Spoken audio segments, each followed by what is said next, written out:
Here I was, back in the jungle once again. No matter how brutal the firefights, how unfair the odds, or how many ghosts this place buries, I just keep coming back. So you watched my Vietcong video, liked what you saw, and decided to try it for yourself. You went through the campaign with all the jump scares, brutal firefights, and the ridiculous difficulty, and probably even got blown up by a trap or two, as it should be. And man, what a ride. Admit it, it was the most epic 8 hours of your gaming career. But now, you're craving for more. There is no way a game this cool just ends like that. Well, I have some good news. It doesn't. There are 2 official DLCs and even a fan-made expansion. But let's start with the best one. Fist Alpha. Fist Alpha is a prequel to the original Vietcong story. This time the saga begins way before Hawkins, the Nui Pek base, or any of that madness. We play as Sergeant Douglas, and unlike the first game, we are dropped straight into the jungle. Another day on patrol.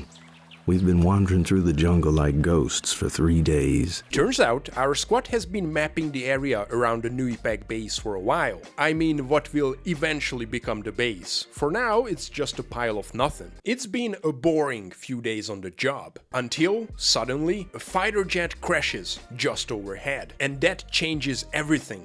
The mission quickly turns into a search and rescue. We need to find the pilot before the Vietcong do. And yes, the squad is back. We've got the Fort, the radio guy, Crocker, the medic, Bronson, the engineer, and no, not this time. The pointman is a guy named Nguyen. Man, it feels so good to be back in the jungle. I just can't say it enough. The atmosphere is incredible. The frog croaks, river splashes,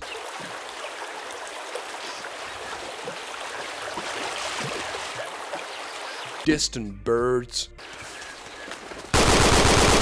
God, this one actually scared me. Oh, and also, traps are back. Nice try, but you're not getting me this time. We soon reach the crash site, and of course, the VC is already here. Great. Time for a quick firefight. I don't think I gave this game enough credit in my previous video when it comes to technical details. I mean, we are in 2003, and these guys implemented a proper cover system and even iron sights for aiming. This must have been one of the first games to ever do that. Crazy. Anyway, I forgot how tough these gunfights are in the dense jungle. Sometimes you literally can't see the enemy. And fine, I admit, I stepped in a trap.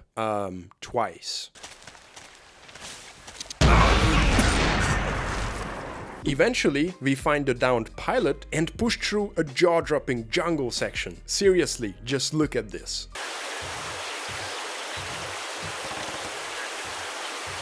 And we finally get the long-awaited rescue. Mission accomplished. Good work, team. Time to head back to base for a well-deserved beer. Wait, what's this guy doing? Then we get a quick briefing from the good old captain. I love that they kept the same characters from the first game, just made them look younger. Look at him, what a handsome lad. Glad to see Hornster's back too. Still as unhinged as ever. We'll be sitting right at Charlie's ass and kicking him there. That's gotta piss him off. We soon fly to Nui Pek, and yeah, the base definitely needs some work. This place is a shithole.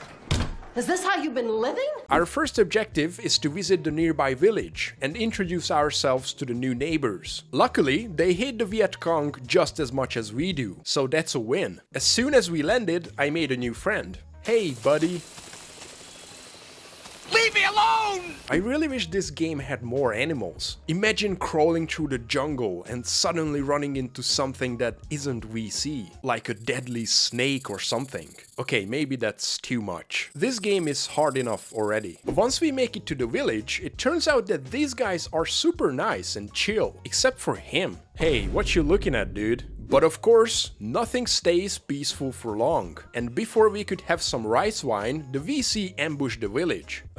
That's fantastic. Now we gotta fight them off. Unfortunately, pushing them back is not enough. Turns out there is a whole group nearby, and they even built a bridge to cross the gorge. One of the villagers, Lim, offers to guide us through the jungle and help us slaughter a bunch of VC as well, because why not? I mean, just look at this guy, blasting away with a double barrel in his underwear. What an absolute legend.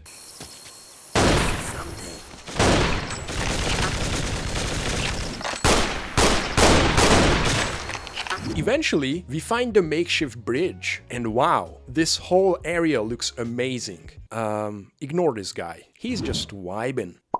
Of course, the VC aren't just gonna let us pass without a fight. And maybe it's just me, but I feel like the game ramped up the difficulty compared to the base game. I died so many times here. We end up blowing the bridge to pieces to make life a bit harder for the VC. And let me tell you, Bronson might have a thing for explosions. I have to give myself a pat on the back again. That was a damn fine piece of work. You just don't know how brilliant I am. Extraction comes in, and it's back to Nuipec for us. The guys have been working hard on the new base, and it's finally starting to look good. Hornster, of course, loves getting his hands dirty. I don't want to ever see another shovel again. We get an intel that the Vietcong has set up a factory inside an abandoned temple. Yeah, you heard me right, a factory. Apparently, their supply chains are drying up, so they've decided to start making ammo themselves. That's kinda clever, I guess. You know the drill. Get in, breach the temple, blow up their DIY operation, and get out. But before we even get there, Air Force is gonna crash their little meeting. Và cũng vì vậy, chúng ta có thể chiến đấu.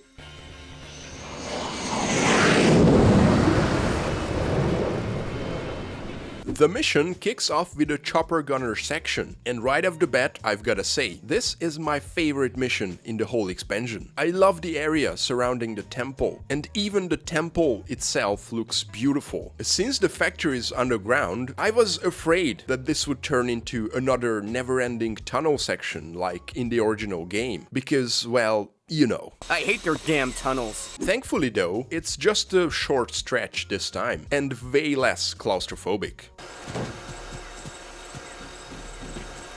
Right, okay. When they said factory, I was expecting something else. Also, don't forget you have a flashlight. Just press L. So many of you told me that you beat Vietcong without ever using it. That's crazy. Anyway, once we grab some intel from the tunnels, we blow the place up and head for extraction. Well, try to anyway, because one of my brain-dead teammates walks right under the chopper. What are you doing, dumbass? Move! Back at the camp, the guys are having a little private party.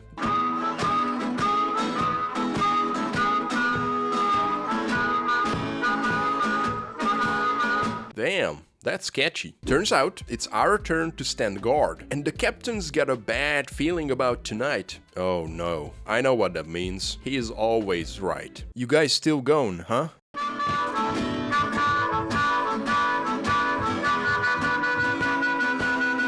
So we take position with Nguyen, and surprise, surprise, here they come. I wouldn't call this my favorite mission, but it's way more enjoyable than the radio relay disaster from the first game. And some of you said you liked that mission. What are you talking about, people? Maybe the fact that I had a sniper this time helped me a lot. Later, we have to destroy some enemy mortars, but the only way to reach them is through Bronson's minefield. Oh god, I'm scared. But hey, it was actually a lot easier than I expected. Either I got lucky or Bronson's got a good memory. The camp is saved, but sadly, Nguyen didn't make it. He gave his life defending Nuipec. Damn. Rest in peace, buddy. I was really starting to like that guy. But unfortunately, the VC isn't done yet. Somehow, they got their hands on a few howitzer field cannons and they are bombing the base. The cannons are positioned over the border in Cambodia, so this mission is off the books. The government in Saigon definitely wouldn't like a little cross-border action. Our objective is simple. Get in, mark the cannons for the Air Force, and get out. Oh, and we finally meet Nut. He's the new pointman.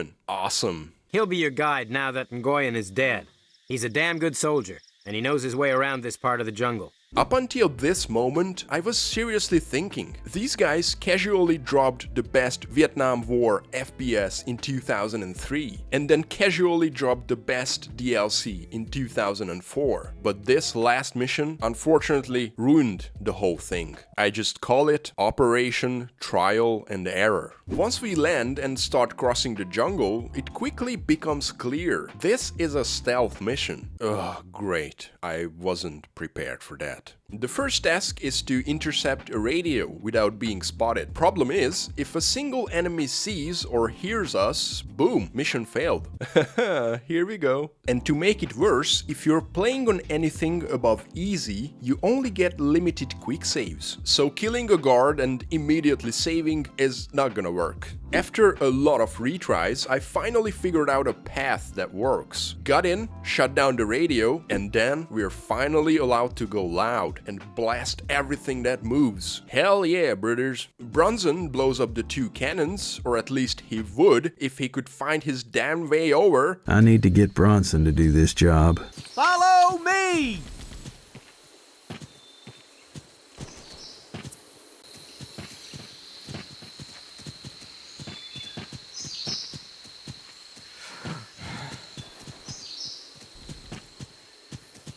Just hanging around. At this point, I thought, okay, that wasn't too bad. Bit of sneaking, bit of trial and error, we're good. Oh, little did I know, it was far from over. The next section is even worse. We still have more artillery to blow up, and we also need to eliminate a high-ranking officer. First, we have to get Crocker and Hornster in position, but there are enemies everywhere, hiding in the trees, prone in the grass. It's like they are made of camouflage. And if you kill the wrong enemy and someone sees it, well, too bad, try again. Not to mention my only silenced weapon was the pistol. Yeah, the least accurate gun in the entire game. I could barely hit an elephant with this thing. I checked a few guides and turns out people are using the Sten gun for this mission. Perfect. Restart, grab the Sten gun and try again. And thank God it helped. Taking out the VC quietly became much easier, but I still failed. Over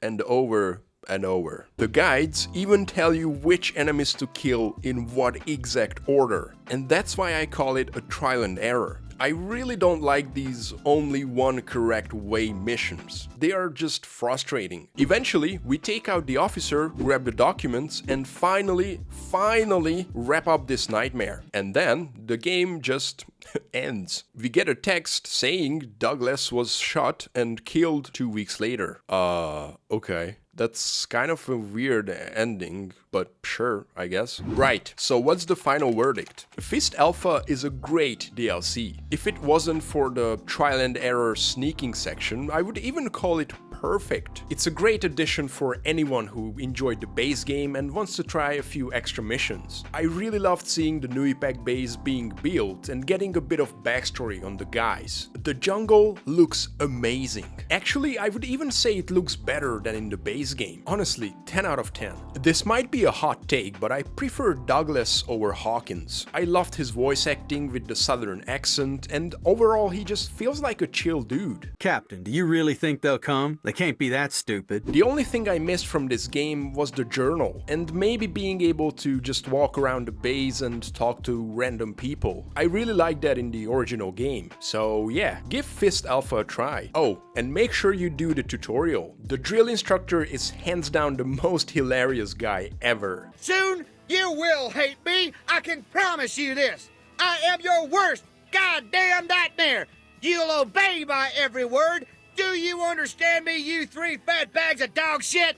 But the story doesn't end here. There is another official DLC called Red Dawn. Unfortunately, this one mostly focuses on multiplayer additions and only contains one single-player mission. Yeah, just one. There is no real story here. We're back as Hawkins and drop straight into action. We're flying over the rice fields in 2 choppers, but the VC overwhelmed the other pilot and they take him down. The captain thinks Hawkins is the best candidate to find the crashed team, alone. Yeah, dropping a single soldier in the middle of rice fields swarming with enemies and zero cover. Realistic? No. Not really. So that's basically the mission. Crawling through the rice fields, fighting off enemies, and a dozen snipers who can kill you from miles away.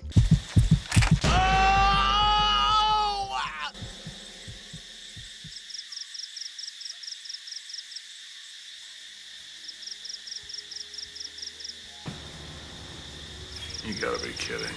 The whole vibe with the red sky is insanely cool, but other than that, this mission is just annoying. All we do is crawl around and try to snipe VC before they snipe us. I swear, I felt like a worm or something. Oh, and I got stuck in the water so many times. Hawkins is supposed to be a trained soldier, how the hell can he not climb up here? Jeez. And God forbid you run out of sniper ammo, because trust me, shooting hundreds of meters with iron sights is not fun. Anyway, once we find the pilot, we fly away and...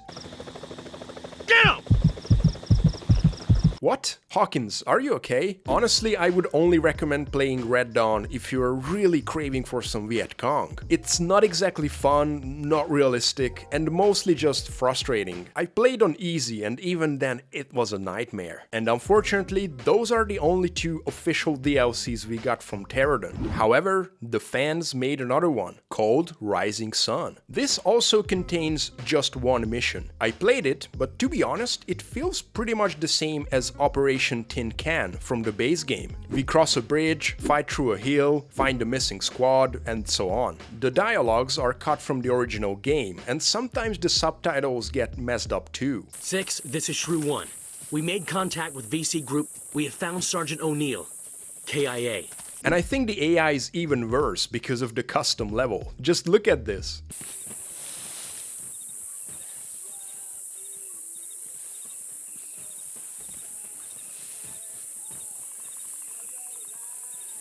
Oh, and the radio guy is called John Doe for some reason. I guess someone really didn't like the fort. I really appreciate the effort they put into this expansion. It's definitely a good mission, but I wouldn't say it's anything too special. Still, at least 10 times better than Red Dawn. And that's all I had for today. I found a bunch of custom maps and add-ons for the game, but none of them offer a true single-player experience. But if you know anything we should try, let me know in the comments. Originally, I wanted to include Vietcong 2 in this video, but I couldn't get through the first level because of this. I think that pretty much foreshadows what that game is like, so you will see that in a separate video soon. Just a quick heads up, we played some Vietcong multiplayer with the guys on Discord, and it was super fun. So if you're into that, consider joining our Discord. Or if you just want to have a chat or hang out, you should join too. And if you like this kind of content, please consider dropping a like or subscribing. I would really appreciate it. And as always, thanks for watching.